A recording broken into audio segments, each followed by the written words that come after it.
Hi, I'm Jennifer from jenniferleads.com. The topic of today's discussion is going to be sight words. I want to start by explaining to you what I mean by sight words.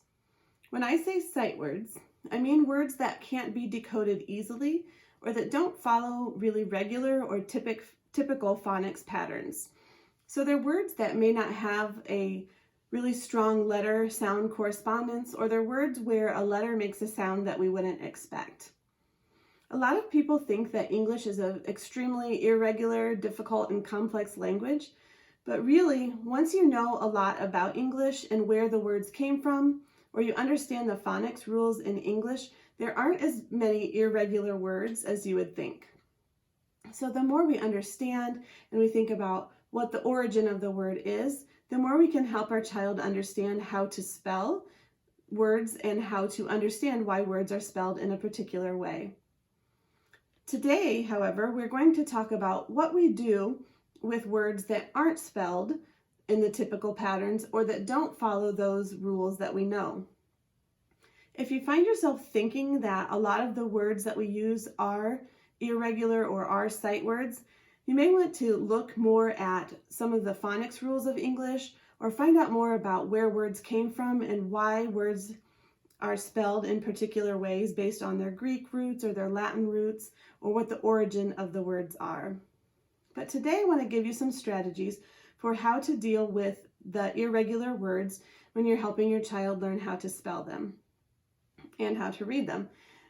Before I start, I do want to say though that this is not how I recommend teaching typical words or words that follow the patterns. This is only how I teach words that are irregular or that are sight words.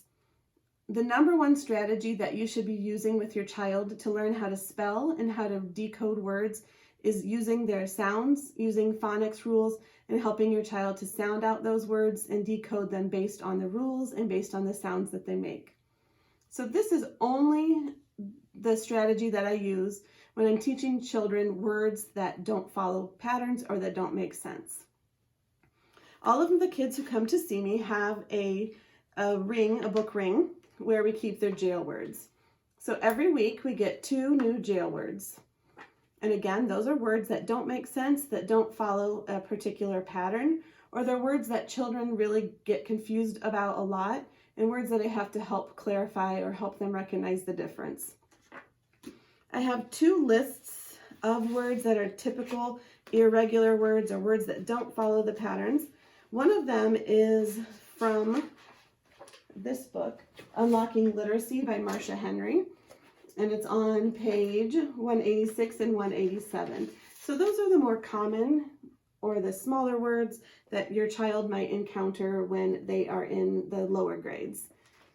The other list, I can't remember for the life of me where I found it, but I have another list of words that are more complex and that are some of the atypical words or the words that are spelled differently from what we would expect.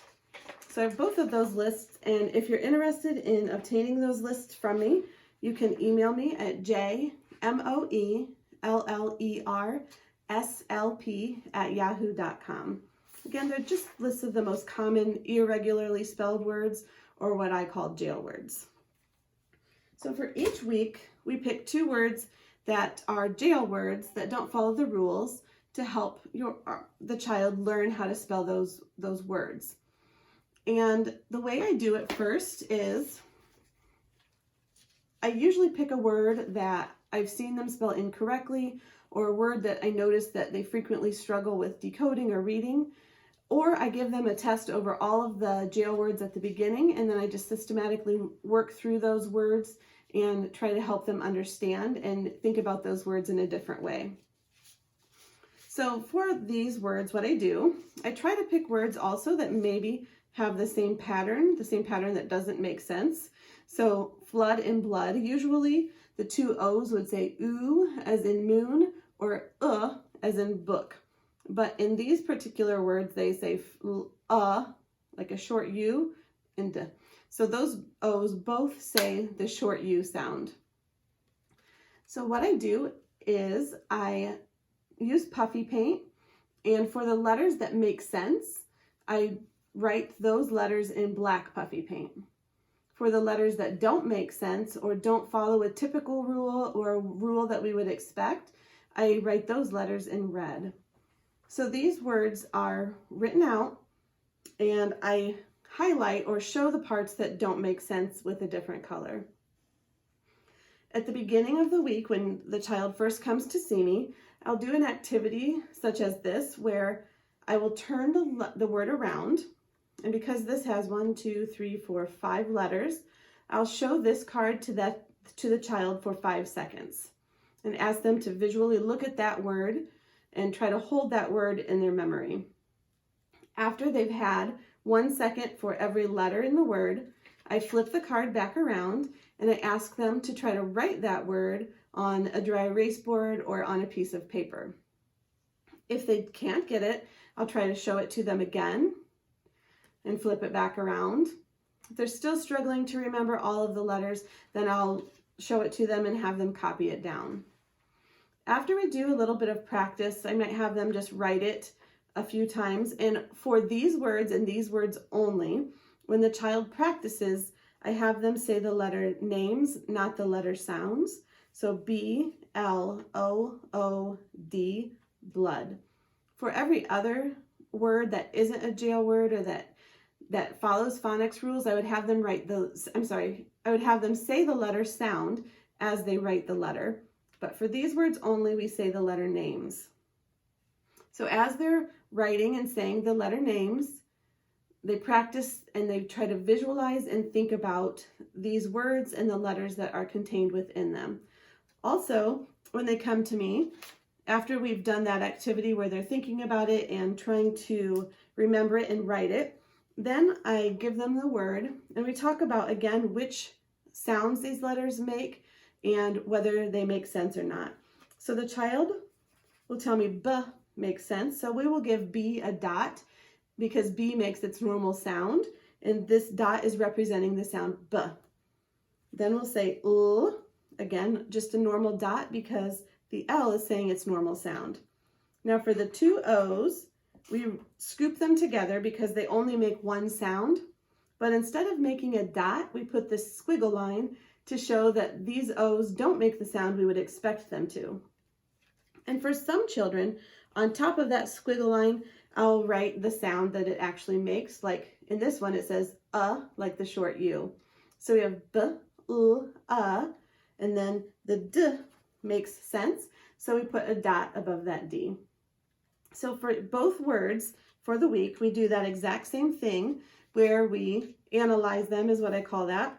And we think about which parts make sense and which parts don't make sense. So for the word flood, we have F, L, the doesn't make sense. And then we have the D that does make sense. So these words then have been analyzed and your child has thought about these words and the letters contained within these words. From there, we talk about what these words mean, and your child thinks of a sentence that is really going to help them understand the meaning of the word. So it's really important that your child thinks about what these words mean. Otherwise, it's basically like memorizing a PIN number. So for the week, memorize 3216, and they will remember that for the week, 3216. But if we attach meaning to these, then they'll store it more deeply in their brain and they'll understand that it carries a meaning and that it has a context in which the word is used, and it won't be treated just like a PIN number. They're going to process it at a deeper level. So I like the child to think of their own sentence because, again, the more meaning it carries for them, the more likely they are to understand and to use that word and to remember that word when they are spelling and when they're reading. So some of my kids might think of a word like, a sentence that goes with both words. So I think one of my boys said something about, though there will be a flood made out of blood. And so that makes a gross, but a visual in your head where you can associate those two words together and remember that those two words are spelled in the same manner. Another thing that's really helpful to do with these types of words is to make a picture or to make some kind of visual that helps your child represent those words in their head. So for that sentence with that little boy, blood and flood, when he was talking about the flood being made out of blood, you might even color these O's in like drops of blood so that they can think of that visual and remember those two O's side by side where the blood is dripping. You could have also maybe on this one, you could fill the two O's with a red liquid where the O's are flooding and it's flooding with blood. So again, it creates that visual in your child's head that's going to associate that meaning and the understanding of the word, not just the letters within the word. So again, we really want the child to understand what these words mean as opposed to just memorizing what they look like and being able to repeat the letters. So these two words then, the child's going to practice throughout the week, only those two words every day.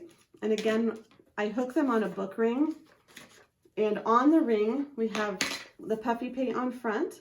We have the word analyzed, where the child thought about which sounds make sense, which letters make sense and which letters don't make sense. And then on the back we write that sentence that the child comes up with, or the two sentences, so that the child can practice writing those sentences and saying those sentences as well. So those are the two words for the week, and we have them on the ring. And some of my parents, I suggest just leaving them in the car because we're all going somewhere all the time and we're all busy. So while you're driving, you can ask your child to think of their jail words and to spell their jail words or to tell you their sentence for the jail words. The other activity that's important to do with these jail words is we really want to create these strong visual images of the words. So we can do activities where we say things like, okay, I want you to visualize the word flood in your head, and I want you to think about it with the letters all being a bright blue marker on a whiteboard. And then have them spell that word, visualizing a bright blue letter as they spell it out loud. So F-L-O-O-D. And your child's going to write it in front of them the way that they spell from left to right, and they're going to visualize and try to see that picture in their head of flood. As they do that, then you'll say things like, okay, what's the third letter? What's the first letter? What's the fourth letter? What's the second letter? Asking them to really hold that image in their head and to think about the letters that they see.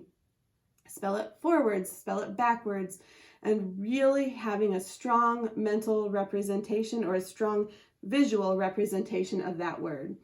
So doing activities like that, you can make them different and make it more interesting. So imagine that you sprayed it out in shaving cream, or imagine that you used a bright red paint and wrote that word on our brown garage door.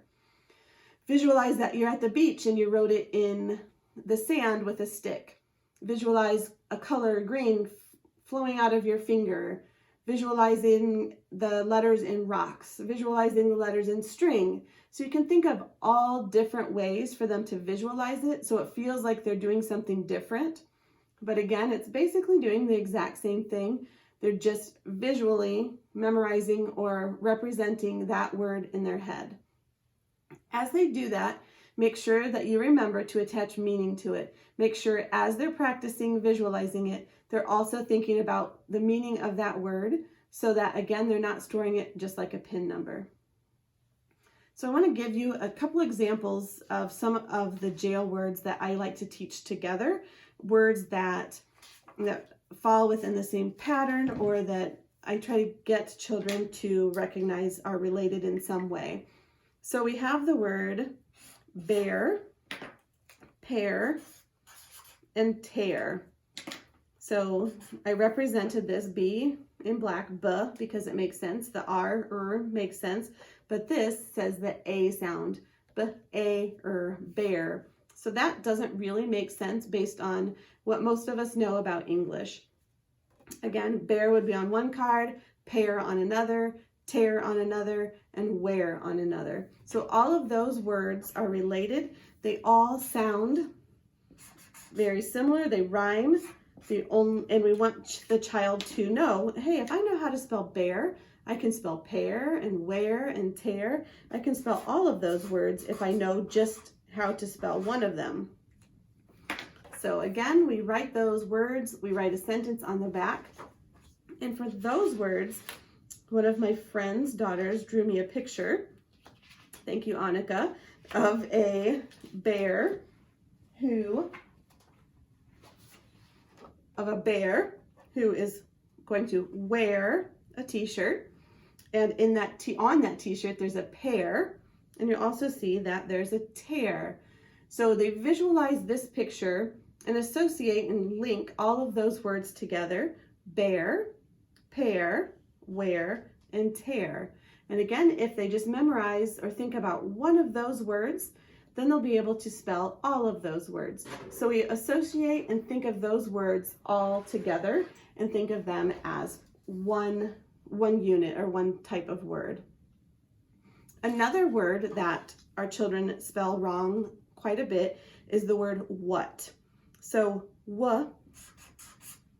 the W and the H work together and make one sound. We used to pronounce it a long time ago differently. What? We used to not vocalize or not vibrate our vocal folds when we said that sound, but now we just pronounce it like it sounds like a W. But for that word, we have the W and the H that say w, and then we have the A, which says in this word, and then the T that makes sense. So the A is the one that doesn't make sense, and it sounds like it sounds like a short U. So what? And a lot of the times the children will spell it W-U-T. So what I do is I show them, or I have them help them to notice that the word hat is in the word what.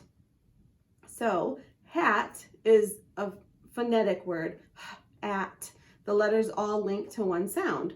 So if they remember that the word hat is within the word what, they'll get the w, because that makes sense.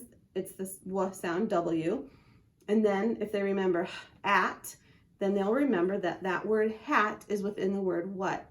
And the sentence that I usually have them learn with this is, what is a hat? And I might even do a motion, what is a hat?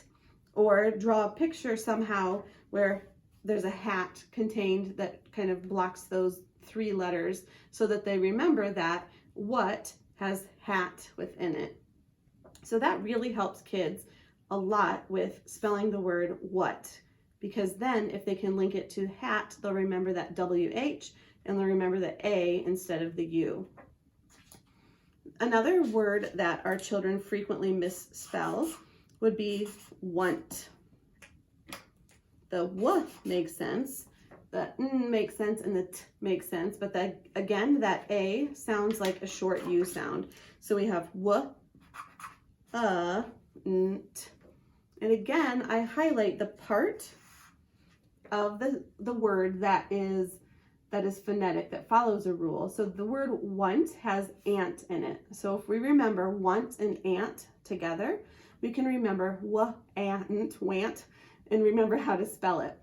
The sentence I usually use with kids is either I want an ant or I don't want an ant.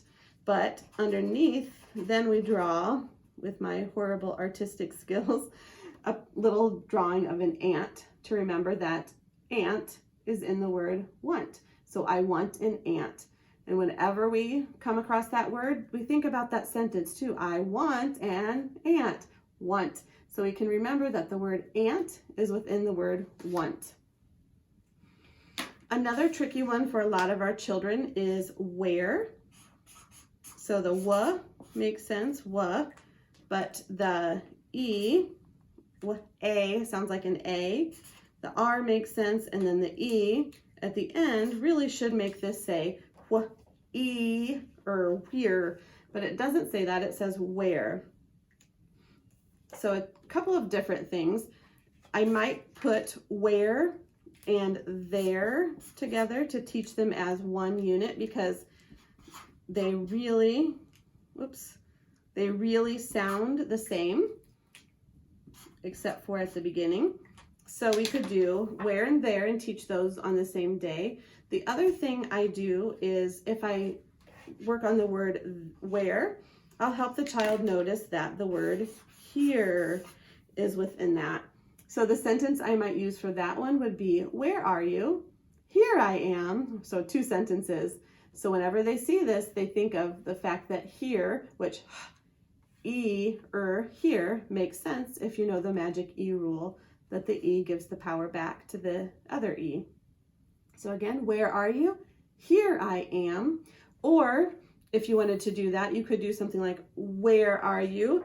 There you are. So again, associating those 2 together because they're spelled in a similar way, or thinking about the word here, which is phonetic, being within the word where. All right, let's talk very quickly about there, and there. So the way I represent these, I'm just going to use my black marker because my red is running out and you won't be able to see it very well. So we have the 3 types of there. Now this is not my idea, this is somebody else's idea, and I've just seen it and I like it, and it seems to help a lot of children. So when we think about these words, the first thing that I teach the child to notice is that they all begin with THE. So for instance, especially on this one, children always have a difficult time remembering if E comes first or I comes first. So first I teach them to notice that they all start with the word the, which will help them keep that pattern and help them at least know how to spell the first part of the word. Now on this type of there, it really pretty much means a direction, like over there, or it means there, like the presence of something. So there, we draw an arrow on the R to show it pointing like over there. So a location, a place. This there means relating to people. So it is theirs. It's a possession. It belongs to them. So for this there, we turn the I into a person because it means it belongs to people. So it is their house. Again, I also do the motions with the kids when they learn it. So it is over there. It is their house.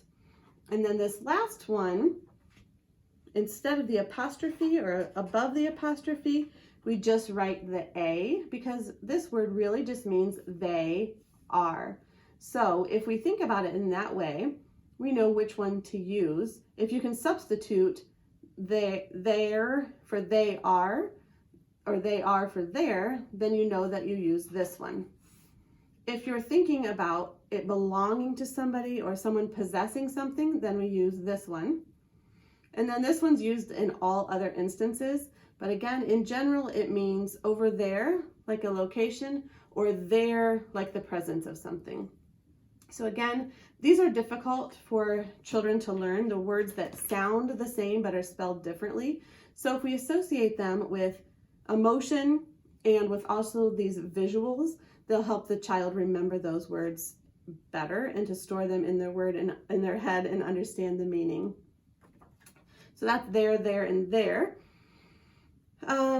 Let's look. We also do something similar to that for the two, and two. And I try to, again, link those and teach those words at the same time. So I'm not teaching them in isolation. So they understand there are 3 ways to spell two. And here's the different times that we use those different ways. Again, drawing pictures always helps. The last thing I want to do is show you this picture. I'm not sure, you probably won't be able to see it from there, but this is a jail word. This word is poor.